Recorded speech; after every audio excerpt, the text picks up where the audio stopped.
Hello everyone, Opera SM back with another deck tech and playthrough. Today's deck is an awesome creation by Madrin from GoblinPile, part of our From the Ashes Alliance of Coalitions. He calls the deck Free Will, which we'll get to later. It's a pretty clever name and it's a pretty awesome deck. So let's go through this. There's a lot going on in this deck. We'll start with Nullhide Ferox, which the deck is really built around. This is a really bizarre card. 8/8 for 12, hexproof. Pretty great stats, but it has some weird quirks to it. When this creature is in play, the cost of your spells and supports is increased by 10. Whenever a player exiles a card from their hand, and that can be any player, until the beginning of the next turn, this creature loses hexproof, and the cost of your spells and support is reduced by 10. When this card is discarded by an opposing effect, return it to your hand with full mana. So, has some anti-discard built in, which doesn't matter much for this deck. It may come up if your opponent makes you discard, but the real thing is, so it originally makes things cost more, but you can exile cards from your hand or make opponents exile cards from their hand, and then it makes those cards cheaper. Hall of Heliod's Generosity, the new masterpiece, is a land support with, at the beginning of your turn, convert 3 gems to loyalty gems. And then when an enchantment card or an enchanted creature you control is destroyed, return that to your hand with full mana. That card is disabled until the beginning of your next turn. So this is a land that can bring enchantments back. We don't have any ways to make enchanted creatures, but bear with us, this is a little convoluted, but we'll get to how this matters. What enchantments might we want to bring back? Well, Sagas are enchantments, and Kiora Best the Sea King is a pretty cool card. It costs 19, but as we'll see, cost doesn't really matter in a bit. But it's Saga. First chapter is create an 8/8 hexproof Kraken token. Second chapter, disable each creature your opponent controls until the beginning of your next turn. So that's great. It makes it so they can't attack or block with any of it, which is wonderful. And then the third ability is exile the support with the highest shield your opponent controls, then create a copy of that support on the board under your control. So this also gives blue a way to deal with supports, which is kind of interesting. Not critical for the deck, but it is nice. I've stolen some really cool things from opponents' decks. I actually stole Karametra God, which I'm very, very excited to try later, but I'm not going to go too far afield. But this can be returned, and then when Sagas, let's read what Sagas do when they enter when this support enters the board, and at the beginning of each of your turns, read the current chapter and move to the next chapter. When you read the last chapter, destroy the Saga at the end of the turn. So it would normally cycle through 1, 2, 3, and then die at the end of that turn, which Heliod could bring back, which is nice. So it's a cool way to recycle stuff. But to kick this deck up another notch, let's kick it up a notch, like Emerald. Sword of Truth and Justice ties all this together into just a beautiful, beautiful shell. So it costs 17, another masterpiece. This could be a masterpiece theater built probably around Heliod, the Hall of Heliod, and Sword of Truth and Justice. But artifact equipment for 17. When this support is on the board, the first creature you control gets +8/+8. But most importantly, whenever your first creature attacks, proliferate 2 times. So proliferate, when you proliferate, gain 1 life, or gain 1 loyalty. Then your buffed creatures get +1/+1. Then your Vanguard supports gain 1 shield, but most importantly, read the next chapter of each saga you control. So if we proliferate twice, we put a saga into play, proliferate twice, we'll get the first effect from casting it, and then chapters 2 and 3 will be read by the proliferate. Then it will die at end of turn, which Hall of Heliod's Generosity will bring back. So this is pretty cool because it basically allows us to get an 8/8 every turn and then disable our opponent's entire creature board, and we can steal some of their supports if that works. which is pretty cool. So that's what we will do, but cards are all kind of expensive, right? Well, using Nullhide Ferox, what we can do is just discard 2 or 3 cards from our hand and make these cards free to cast, which is awesome. So we'll get our Ferox into play. We need a Hall of Heliod's Generosity as well to start recycling Kiora, but then, and the Sword of Truth and Justice. But once we have that and we can just exile cards from our hand, then we're able to just start casting a lot of stuff for free. So we have a little ramp in Omen of the Hunt. It cost 8. It's a support, which is huge, and it's an enchantment support. So this card could actually come back. When this support enters the board, convert 6 gems to your Planeswalker's color. And then when it's destroyed, pick one of the first 2 different land cards from your library, fetch that card. So this is great. It can accelerate us. I believe I'm playing this on Broken, but it looks like it's actually just a blue-green deck. So you actually could play it on Kiora as well. Broken lets you use the ultimate to draw 3 Feroxes, which is pretty cool, because then you can exile the extra ones to cast stuff for free. But Kiora would be a fine thing to do this with as well, just because you can use a second ability to fetch up a Ferox with full mana for less loyalty. But yes, so Omen of the Hunts, enchantment that Hall of Heliod could bring back, and it can fetch up your Hall if you need it. So that's great on a lot of axes. And then when you can recycle this and bring it back to play, you can keep getting converters every turn, which is nice. I run Relentless Pursuit in this deck as a way to look at 2 of their first 4 creatures and or lands and then fetch those and destroy the rest. I like this a lot because for 10 mana you can theoretically get, you won't always, but on an average draw you should get at least 1 Heliod's Hall and 1 Nullhide Ferox. So I like it that it can fetch both halves of the combo. Madron runs some non-targeted removal in Arrester's Admonition for this slot, which I totally understand. He ran into some Gaia's Revenges, and those can be problematic, so you want to make sure you live. So this is just trying to get the combo online a little proactively as fast as possible, but a reactive spell like Arrester's Admonition, maybe it's likely probably more the way to go. But this is how I like to play the deck, so I'm just showing you the version that I had saved. I forgot I actually didn't switch over the Admonition. Death Sprout.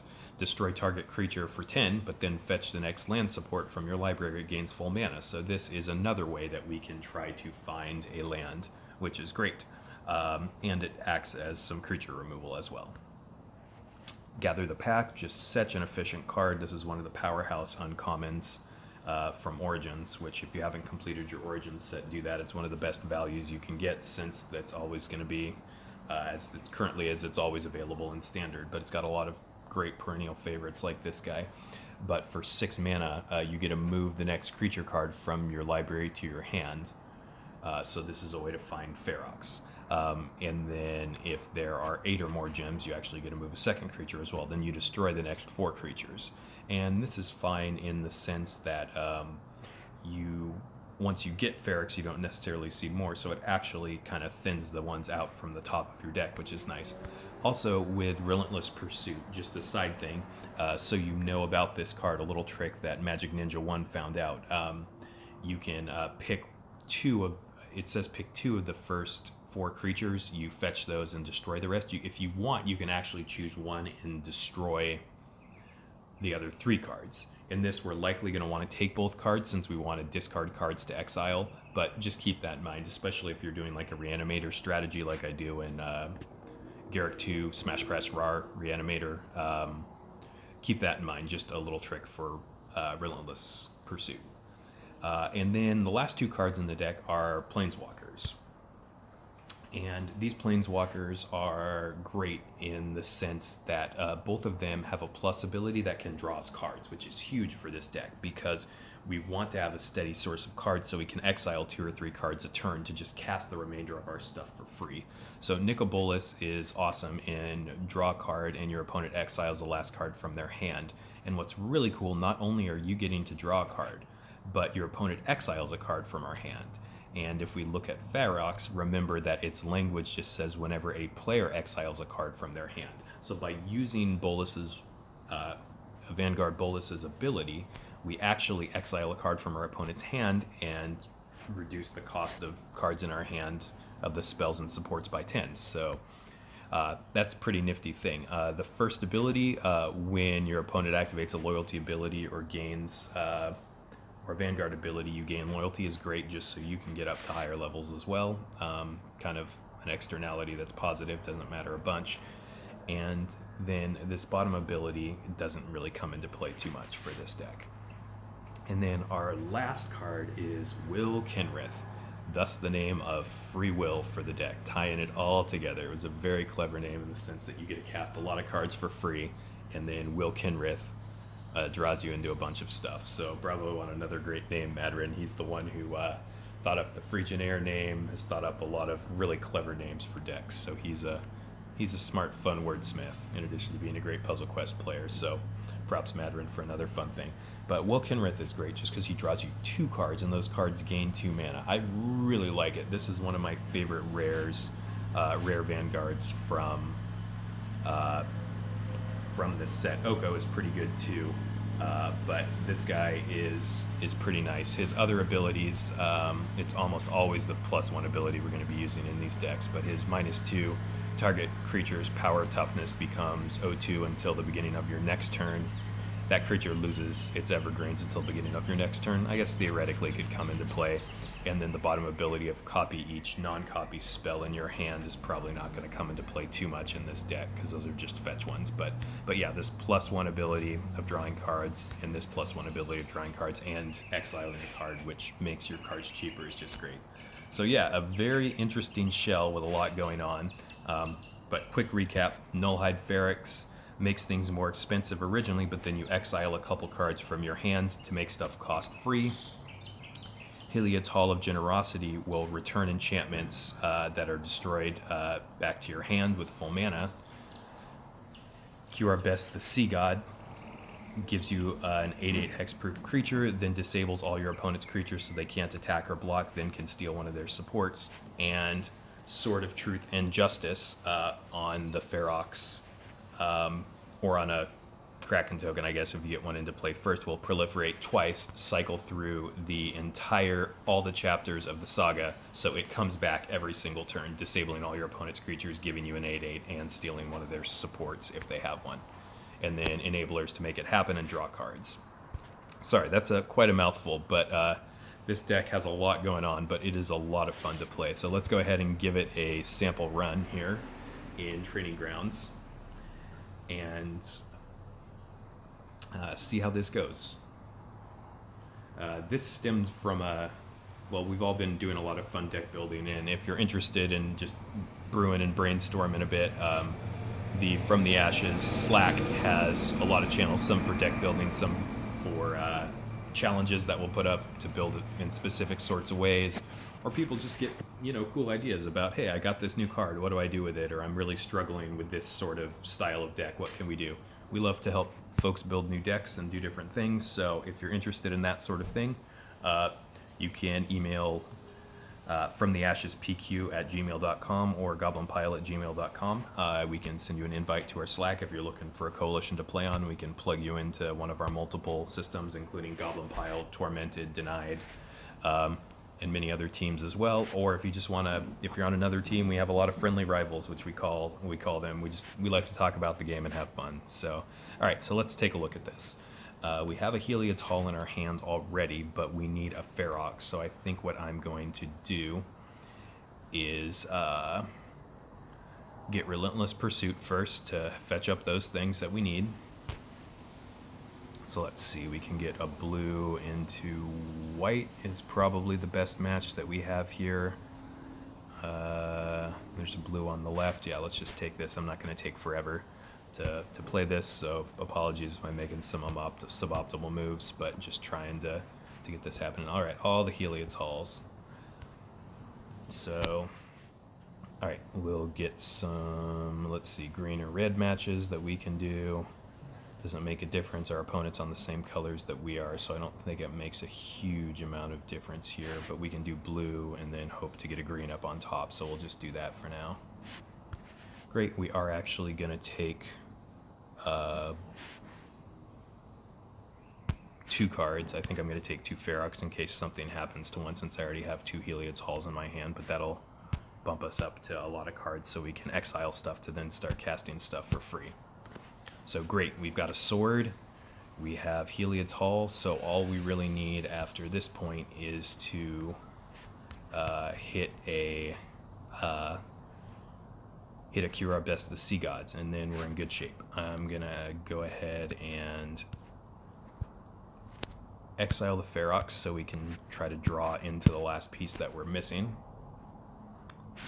We've got a black into green match, which is pretty good. We also have several different red match options. I think I'm just going to take the black into the green and potentially even a red afterwards.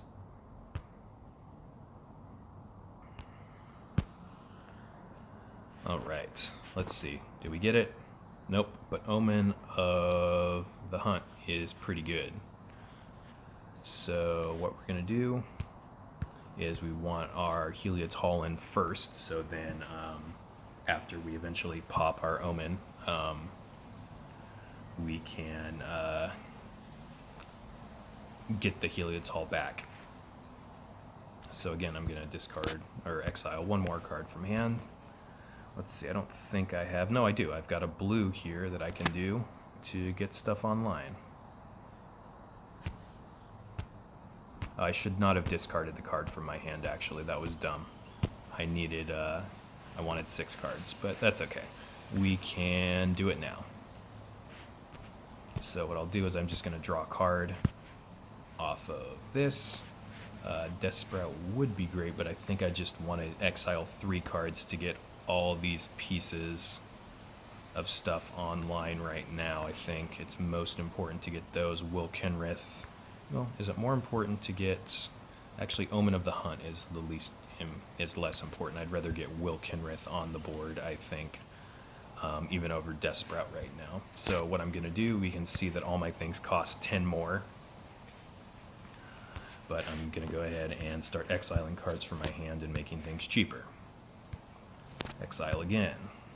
Great, now we have our Heliod's Hall cheap, and we have this. We're going to exile our last card. Look, all these cards are free. This is awesome. So now we're going to have 3/4 of our combo online, and then Will Kenrith to draw us into more cards to hopefully find the last piece of the combo soon. Alright, let's see. Doesn't really matter which match we do. We just want to make sure we don't give our opponent anything great. So I think I'm just going to do this and maybe hit a loyalty. No. Okay, that's fine.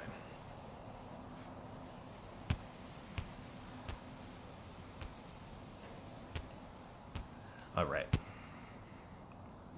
Let's see, there's another sword. We're going to go ahead and activate Will our All-Star to draw 2 cards. Free Will. Alright. Great. So,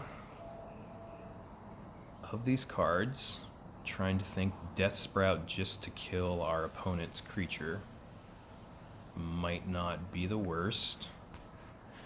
Or we could just start getting our converter online with Omen of the Hunt. So that may be the line that I think I want to try to take here. So again, we're just going to exile some cards from our hand. And actually, I might just keep the Death Sprout as 1 additional card here because I have enough mana to make a match. And I'm not sure if the blue match was better than that, or the other match on top was better, but who knows. Alright. Great, we've got our vBolas, so now we can draw even more cards. Activate Will. Draw more cards. Great. Go ahead and draw another card off of this. Okay, great. So now we can exile 3 cards and have enough mana to, well, make our cards free. So Death Sprout and vBolas Dragon God Pharaoh will be free.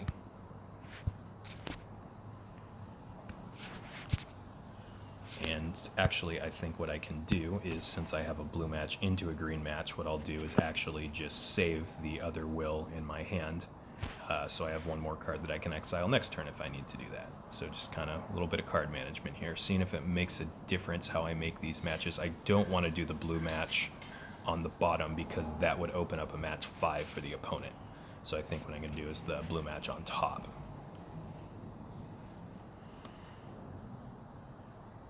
Because it also gave me loyalty too. Alright, Desperate.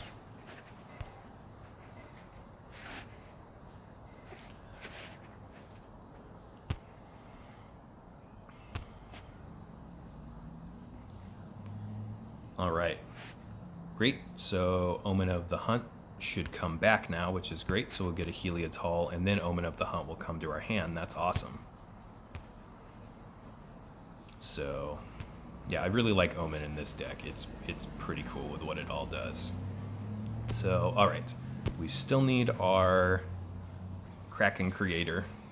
So what we're going to do is activate our different abilities. What I'm going to do is activate Will's ability first, because if I get extra cards that I want to make cost less, activating Bolas's ability second is better because it will exile, then reduce all the cost of everything. I did not get it, but let's see, he has another guy, so I want to keep a Death Spread out, so we're going to exile one of these Omen of the Hunts. We're back down to 5 cards. I'll go back up to 6 cards using Bolas's ability. This deck is just a fun puzzle to play, to like get all the pieces. There we go. There's our Kiora the Sea God. Now we're cooking with gas. All right. So let's see. We're going to exile the Halls because I don't think we need an extra one. Let's see how many shields we have on our Halls. A lot, because we have multiple cards that have got it in. So our most vulnerable thing is a sword. So if we can get a reinforcement for a sword, we'll do that later. So get rid of the Halls. And how much mana can I make on this board? I can make 6, I think. So yes, I want to exile one more card so I get to cast the Sea Gods. We'll exile another Will because we don't need him. We'd rather get some conversion stuff on the board. Actually, maybe I didn't want to do more conversion stuff on the board. We'll get one out, but we don't want a second one of those because we'd rather actually have it pop. Put more reinforcements of the lands into play to thin out our deck, and then have Omen of the Hunts come back to our hand. So it's weird, but there's a lot of weird little edges and weird manipulations of stuff you can do in this deck. It's a lot of fun. It's a cool deck. Thanks again, Madrin, for doing this. So all right, stop babbling on, and now we can start to see this combo in action coming up here. So we create an 8/8 Kraken. Going to go ahead and kill his creature. We'll put another land into play. And then when we attack, our Saga will read all 3 chapters. There's the 2nd chapter now and the 3rd chapter now. It will die at end of turn. And then we'll see it come back to our hand with full mana so we can cast it next turn. So super, super cool creation.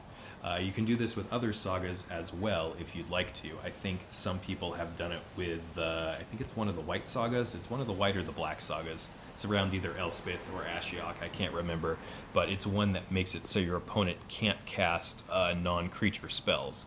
So I guess theoretically, if you combine that with Kiora Best the Sea Gods to disable all their creatures and then make it so they can't cast all their spells, if you chose to go in, I think it is white, and you could do that in a Tamiyo shell. That could be a pretty brutal lock. Alright, so we're going to do all our activations, draw a bajillion cards to get to cast stuff for free. Great, there's a 2nd sword, which is great, and this is wonderful in the sense that now what we can do is now we can activate, now that we have the sword, we'll activate this ability, and it will make the sword and the other Kiora Best the Sea Gods cheaper as well, since we exiled cards from their hand, which is pretty cool. So alright, we're going to exile a Will. And then I think I'm going to exile one more card so we get to cast all these for free to make Giganto-Buck Krakens. Giganto Tentacles, sorry. I didn't mean to offend you, ye old gods. Alright, let's see. So make some blue. Release the Krakens. Alright, lots of Krakens. Let's get Kraken. swing. Yeah, so that's how that works. And the Krakens can start getting out of control pretty quickly. Might have been better theoretically there to actually hold on to one or two of those so I had more cards to exile next turn. But we were already winning, so running up the scoreboard there. But all right, there is the free will Nullhide Ferox proliferate enchantment recursion deck made by Madrin. So if you like free will, go out and give it a try. It's got a lot of tough cards to get, but if you have them, this deck is a blast to play. So thanks again, Madrin, for a great thing, and thanks for letting me do a deck tech featuring this. Hope you guys are doing well, and more videos coming soon.